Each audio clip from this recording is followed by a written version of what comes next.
আপনাদের সবার কাছে আমার চাওয়া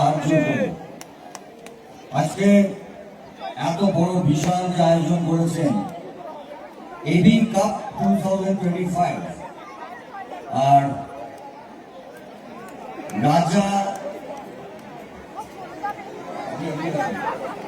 আমাদের অনেক ছোট, আমাকে ছোট তো বটে, অনেক ছোট। তো এই আয়োজনটা করেছেন আপনি, আপনাকে কিছু বলতে পারবেন? একমাত্র আয়োজনটা করেছি আমার প্রিয় নেতা, আগামী প্রজন্মের যিনি পশ্চিমবঙ্গ 10 কোটি মানুষের যিনি অভিভাবক, সম্মানীয় সংসদ অভিষেক ব্যানার্জির নামে এই এবি কাপ